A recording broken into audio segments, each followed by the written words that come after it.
मुझे 17 तारीख को फोन आया 3:30 बजे, जब मैं मेरे घर में खाना खा रहा था तब अचानक फोन आता है और एक आवाज आती है कि मैं लॉरेंस विष्णु गैंग से शुभम लोनकर बोल रहा हूं।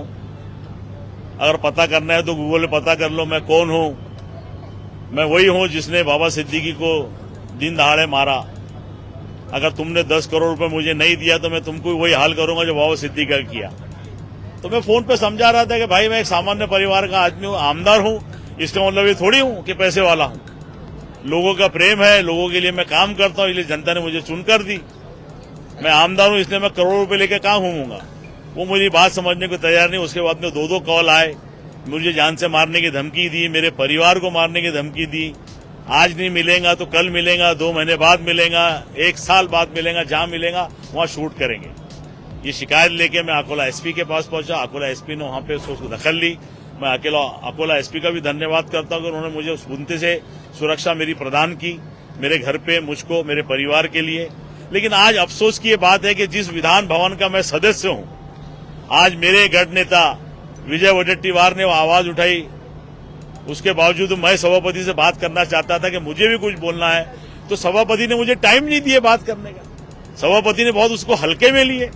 सभापति महोदय, मैं भी सभी आपके चैनल के माध्यम से कहता हूं कि सभापति महोदय, साजिद पठान अपनी जान की भीख नहीं मांग रहा था आपसे, ना मैं मांगूंगा। मैं खुदा का बंदा हूं, मुझे यकीन है कि मौत सिर्फ एक बार आएंगी और वो जब तय करेगा तब आएंगी। लेकिन मैं ये बताना चाह रहा था हाउस में खड़े रह के कि एक विधानसभा के सदस्य यानी आमदार को फिरौती की धमकी आ सकती है, तो महाराष्ट्र में सामान्य जनता के लिए और व्यापारी के लिए क्या सुरक्षा है? सुरक्षा हमारी कहां गई? इतनी बड़ी सरकारें हम चला रहे, मंत्रिमंडल हम चलाते हैं, कैबिनेट में हम बैठ के फैसले लेते हैं, तो सुरक्षा व्यवस्था कहां गई? एक आमदार को अगर धमकी का फोन आ सकता तो आम आदमी के साथ में क्या हो रहा होगा? मैंने तो बोल दिया, कोई लोग तो बताते भी नहीं होंगे। तो ये जो व्यवस्था के खिलाफ में मैं बात करना चाहता था। अध्यक्ष महोदय को इस बात की कहीं डर तो नहीं था कि मैं उनसे सवाल करूं, लेकिन मैं सवाल करने के लिए अकोला से बंबई आया हूं। मैं अगर डरने वाला होता तो अपने घर में दुबक के बैठ जाता। मुझे यकीन है कि जो एक आदमी मुझे गोली मारना चाहता है, उससे कहीं ज्यादा लोग मेरे लिए दुआएं कर रहे हैं मस्जिद और मंदिरों के अंदर। मेरे को चाहने वालों की फहरिस्त मेरी बड़ी है, इसलिए मेरा कुछ होने वाला नहीं है। लेकिन मैं इस व्यवस्था के खिलाफ में आवाज उठाने के लिए हाउस में आया था। अफसोस कि मुझे सभापति ने बात नहीं करने दी। ऐसे विषय में अगर बात नहीं करना देंगे तो आप क्या बात करेंगे?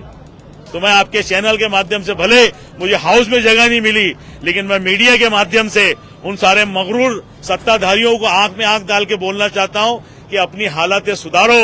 एक आमदार को अगर फिरौती का फोन आ सकता है तो आम जनता के साथ में आप क्या कर रहे होंगे, उसकी सुरक्षा का यह सवाल करता हूं। आपको कितनी ये शिकायत की एसपी के पास, तो उन्होंने कुछ इन्वेस्टिगेशन अब तक किया होगा क्या? कुछ कहां से लिंक? जरूर अकोला एसपी पे मुझे बहुत भरोसा है। उन्होंने अच्छी इन्वेस्टिगेशन की।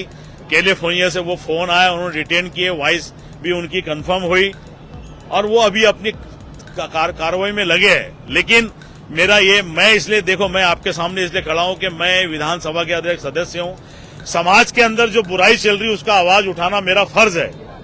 इसलिए आज मैं अकोला से बंबई आया हाउस में बात करने के लिए, और अफसोस के सभापति ने मुझे टाइम नहीं दिया बात करने का। सवाल ये भी है कि कई बार ऐसा भी देखने में आता है कि किसी बड़ी गैंग के नाम पे कई बार छोटे लोकल जो गुजरों के लोग उसका फायदा उठाते हैं, उनके नाम पे फिरौती का मांग करते हैं। क्या ये भी कोई कनेक्शन हो सकता है? हो सकता है, मैं इससे इनकार नहीं करता। यही तो मैं सरकार से पूछना चाह रहा हूं कि 17 तारीख को मेरी एफआईआर हुई। आज की तारीख देख लो क्या है। अभी तक सरकारें कर क्या रही? एक आमदार के ऊपर फिरौती की रकम, उसको जान से मारने की धौस, और जो हाल बाबा सिद्दीकी का किए वो 13 करेंगे, ऐसा बोल के जब धमकाया जा रहा है, तो यहाँ के मुख्यमंत्री और यहाँ का पूरा डिपार्टमेंट और खास तौर से सभापति खामोश क्यों है? मैं तो इस हाउस का सदस्य हूँ और सभापति तो सभी के हैं। सिर्फ मैं कांग्रेस का आमदार हूं इसलिए मेरी आवाज नहीं सुने जा रही। ठीक है, अगर आप नहीं सुनेंगे तो मैं जनता के बीच में जाके बात करूंगा।